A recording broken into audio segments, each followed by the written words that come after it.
Les Français adorent l'histoire, c'est ce qu'affirment les sondages, mais aussi les ventes de livres ou encore le succès récent des Adieux à la Reine de Benoît Jacquot au cinéma, celui du documentaire colorisé Apocalypse à la télévision. Les exemples sont nombreux. Et ça tient chaque fois, même à la radio, à la manière dont l'histoire est racontée, comme en témoigne actuellement toute une série de publications absolument décalées. Les grands secrets des grands crimes de l'histoire, ou plutôt les secrets des grands crimes de l'histoire, version Les Experts, signé par un médecin légiste, ou encore l'histoire de France pour ceux qui n'aiment pas ça, et même l'histoire de France racontée aux extraterrestres. Alors oui, l'histoire est en marche, mais l'histoire, pourquoi ça marche? Sonia Chabour, Grégory Hopf. 12 millions de visiteurs aux dernières journées du patrimoine, plus de 16 000 lieux visités sur l'ensemble du territoire. La France ne faillit pas à sa réputation de pays-musée. Il y a bien sûr les touristes venus du monde entier, mais selon un sondage Ipsos de 2011, près d'un Français sur deux se dit passionné par l'histoire et l'archéologie, un chiffre qui augmente d'année en année. Ces châteaux, ces donjons, ces cathédrales montrent la pérennité qui défie la fugacité des choses. Et c'est donc une réassurance dans ces pierres. La pierre est une assurance, vous le savez, en termes financiers, mais aussi en termes intellectuels et historiques. Et ces pierres sont de plus en plus visitées et célébrées. Mais aujourd'hui, on va chercher aussi la mémoire dans le pot à sel, dans le four à pain, dans la chaumière, dans ce qui compose ce patrimoine, cet horizon de notre mémoire dans lequel, croyons-nous, la vie était meilleure, ce qui est une illusion rétrospective, mais les illusions nourrissent aussi la réalité. Non, ce n'était pas forcément mieux avant, mais c'était comment? Philippe Charlier est anthropologue et médecin légiste. Grâce aux dernières techniques médico-légales, il mène l'enquête sur les morts violentes et les grands crimes de l'histoire. Identification des restes humains, circonstances de la mort, des rois de France aux auteurs du 19e tels que Zola ou Nerval, malgré les siècles écoulés, la vérité finit par éclater.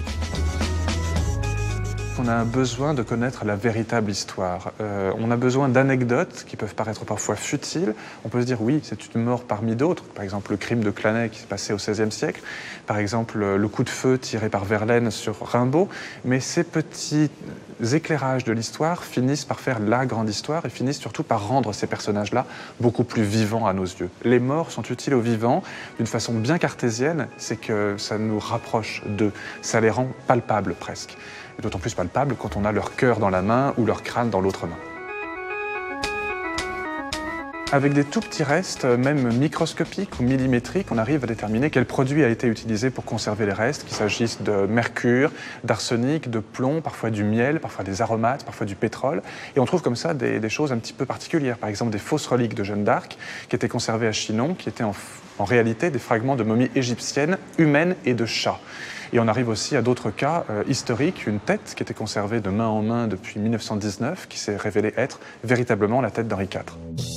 À peine un mois après la publication de cet ouvrage du légiste des morts illustres, le livre s'est déjà vendu à 13 000 exemplaires et est en cours de réimpression.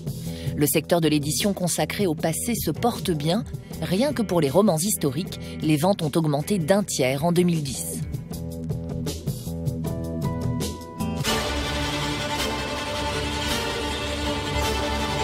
La marche de l'histoire. À la radio aussi, l'histoire a du succès. Jean Lebrun anime la marche de l'histoire. 910 000 auditeurs l'écoutent chaque jour en direct, ce qui la place en tête des émissions les plus écoutées, toutes radios confondues. Il y a deux grands péchés en histoire, c'est l'anachronisme et la nostalgie. Donc j'aime bien que les questions qu'on aborde apportent quelque chose au présent. Mais quand je fais une émission sur Versailles, moi, me vient à l'esprit d'abord, est-ce que c'est présent comme sujet ? Alors c'est présent parce que Versailles, c'est une marque importante pour la France d'aujourd'hui. Une marque. C'est important parce qu'il y a des flux de touristes.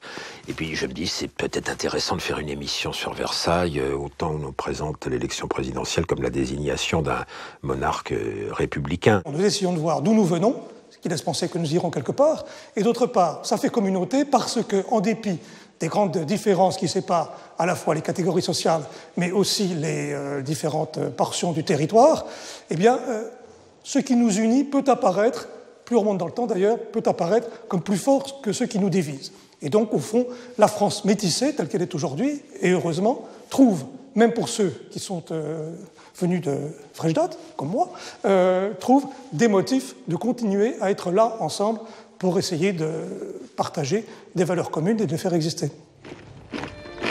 L'histoire ancienne est en effet très fédératrice, celle du XXe siècle aussi, mais seulement jusqu'à la Seconde Guerre mondiale.